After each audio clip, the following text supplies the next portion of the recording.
ready? Eye of the tiger. Focus. In what decade did Europe begin its great imperial age? Mary? In the 1870s, Europe began its great imperial age. Correct. On what two continents were most of Europe's colonies located? Meredith? Most of Europe's colonies were located in Asia and Africa. That is correct. Number 3, how did... Oh my gosh, really? This is the worst. You want me to start? Alright. Back Alright, up. let's try this. You want me to start? Ready? 3, 2, 1 for real. In what decade did Europe begin its great imperial age? Mary? In the 1870s, Europe began its great imperial age. Number 2, on what two continents were most of Europe's colonies located? Meredith? Most of Europe's colonies were located in Asia and Africa. Correct. Number 3, how did the Industrial Revolution contribute to Europe's ability to conquer new colonies? Lorenzo? Europeans justified conquering their colonies by saying that they wanted to spread Christianity, spread nationalism, and civilize the conquered people. That is absolutely correct. In what other time period did we talk about that exploration to spread Christianity? What time period where they were spreading religion during the age of exploration? What was it called? The 3 what? 3 G's, which was? God, glory. God, glory, and glory. For number 4, what reasons did Europeans give to justify conquering their colonies? You were here, Nick didn't do it. You. The reason for it was just to conquer people and spread Christianity. That is correct. What 4 types of raw materials did Europeans import from the colonies? The types of raw materials the European countries imported were rubber, petroleum, cotton, copper. That is correct, even though you didn't do 3 of them. What contributions did Europeans make to the colonial economies? Elias. The contributions the Europeans made were they needed, including railroads, mines, warehouses, docks, factories, and refineries. The longest answer we've had today. Good. Number 7, how did most of the native people of the colonies feel about the European rulers? Rachel. Most of the Native Americans of the colonies felt like they were being treated unfairly or cruelly by the European rulers. Nathan, I know you weren't here yesterday, but if I came into your house and told you how to live, how would you like it? Not good. Boy, really went in depth with that one, huh? There, hot shot. Can you give me a little bit more detail? How would you feel if I told you how you had to live and the way you had to do it? Sad. Again, he, higher level. Angry. What else? Give me some other ones. Mad. Punched you? Yes, that would be more of an action. We got 50 seconds. When did pressure begin to mount for Europeans to free their colonies? Steve? Pressure began after the World War I. That is correct. Name 3 European countries that ruled colonial empires. Sid? 3 European countries that ruled colonies in Africa and Asia were England, France, and Germany. That is correct. Can you give me 2 more? There's 2 more out there. England, France, and Germany. There's 2 more. Netherlands. Netherlands. I need 1 more. Belgium. Last one. When did the last colonies free themselves from European rule?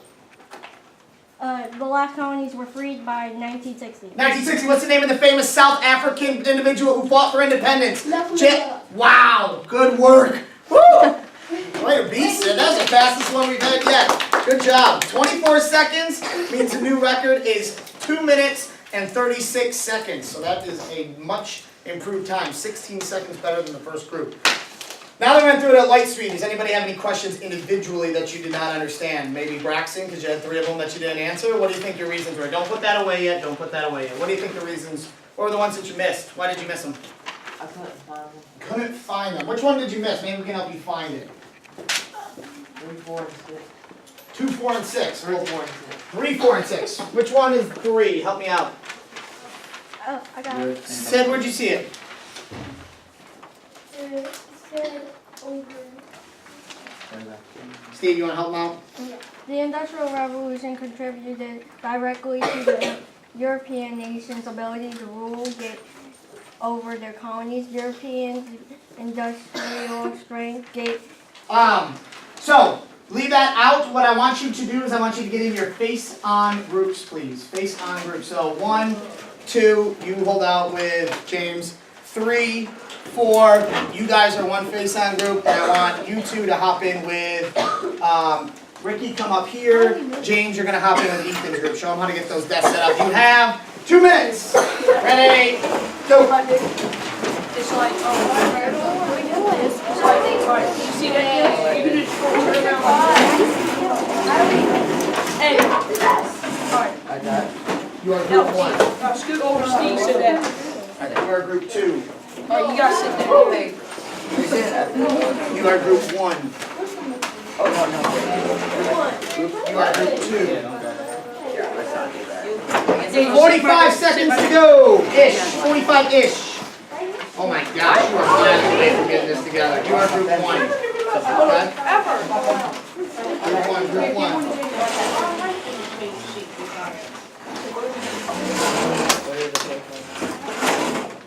So, what you have is a primary source argument that explains the two sides between imperialism. Now, judging from the definition that's on the back board, what is imperialism? What do we got for potential answer sources here?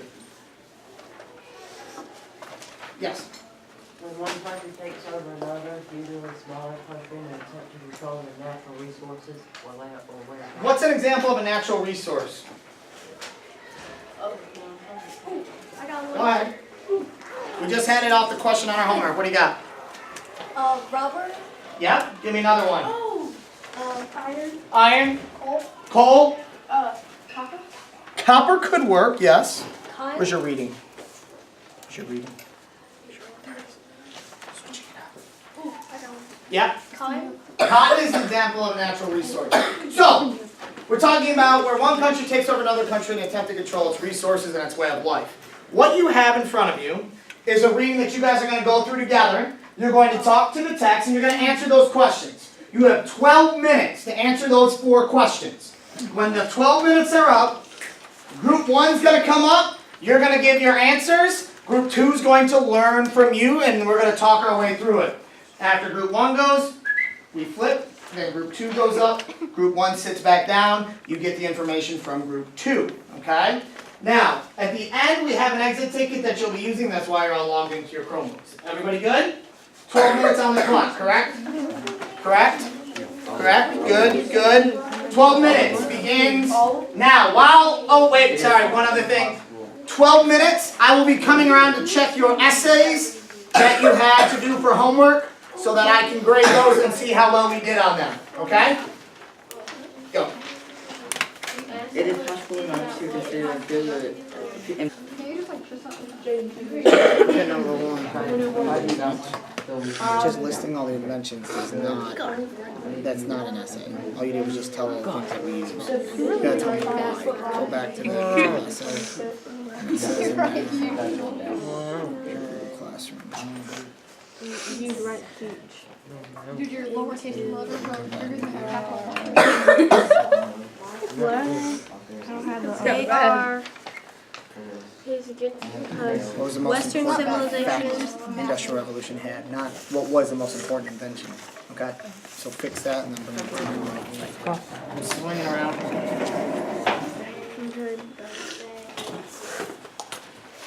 Because he couldn't get wait, why is he against it?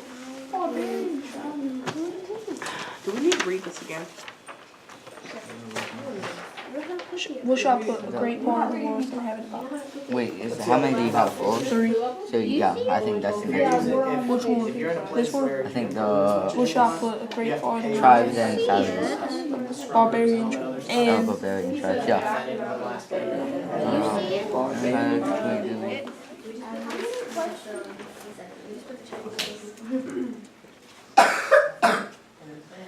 Did you guys get number 2 yet? Yeah, okay. You did the second question Yes, first. I did. Okay. because I made how to do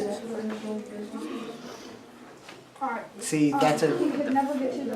Nick, look at Ethan's, how he listed the inventions too, but look at his second paragraph.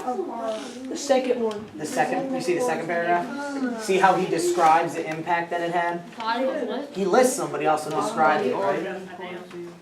Look at that. Oh, 7, 6, 5, 4, 3, 2, 1. Pencils down, pencils down, pencils down. I need all ones up to the front of the room. All ones to the front of the room. All group number 1. You can bring your reading with you.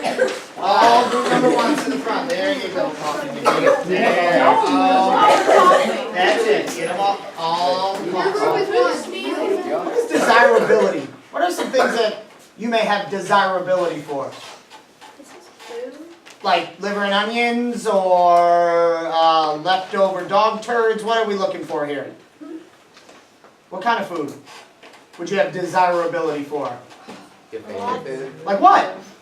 Pizza. Pizza, burgers, Sonic. McDonald's. Yes, we know your fast food obsession over there. Yeah, what else? Salads. Steve. Ooh. Steve. Salads are amazing. Steve. So the desirability of imperialism, does it sound like something he likes or dislikes?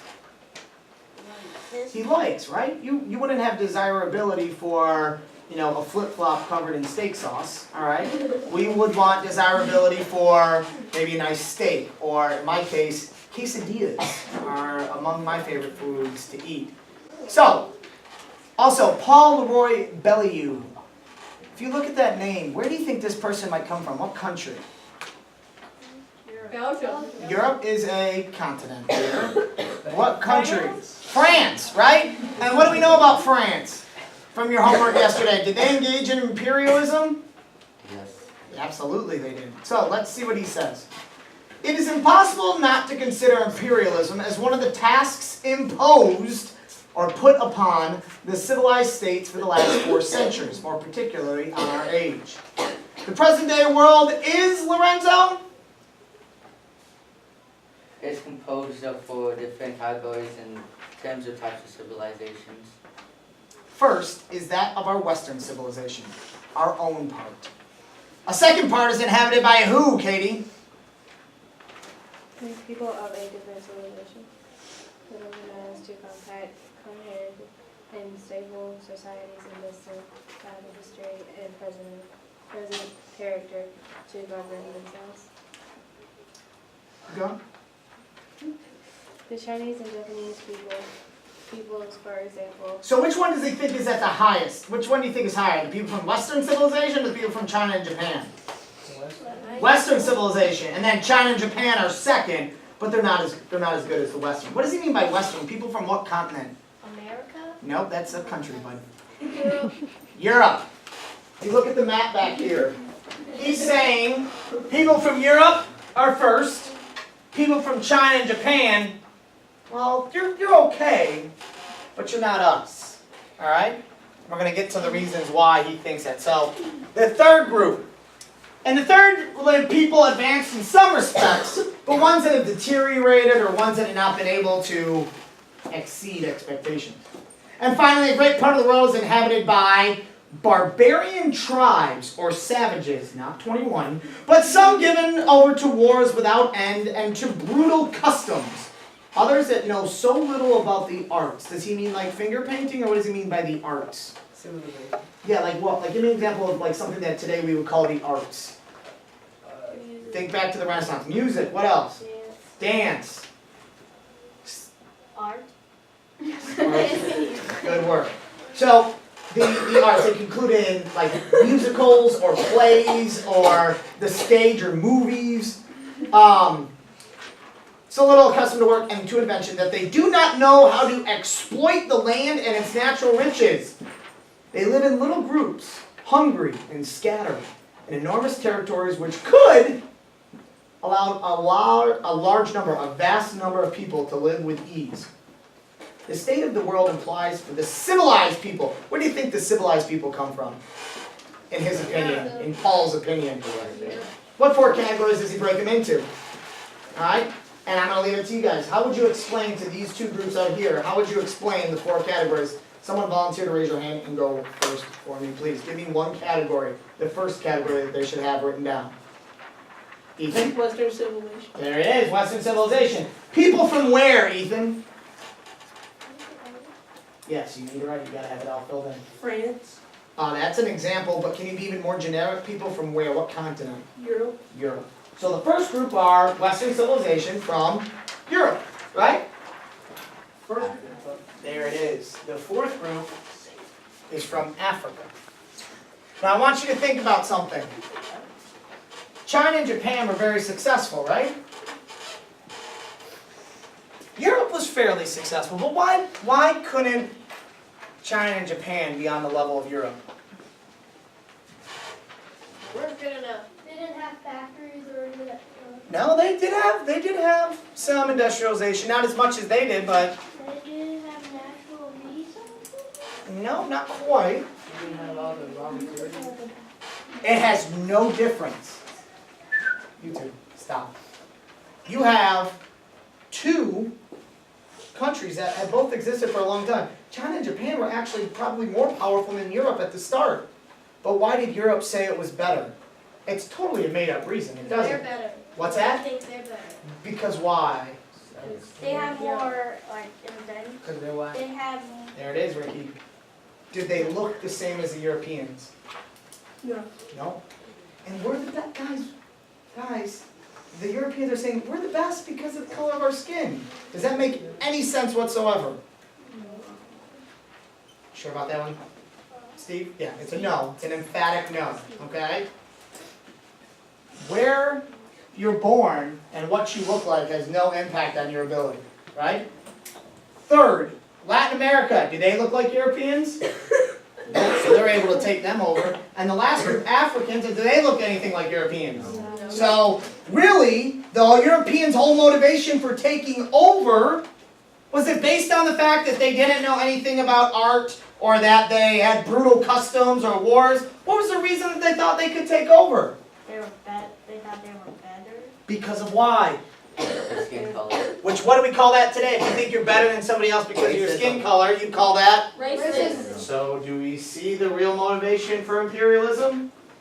Racism. It's this idea that I'm better than you because of my skin color, but that's not at all the case, right? So, let's go on to the fourth category.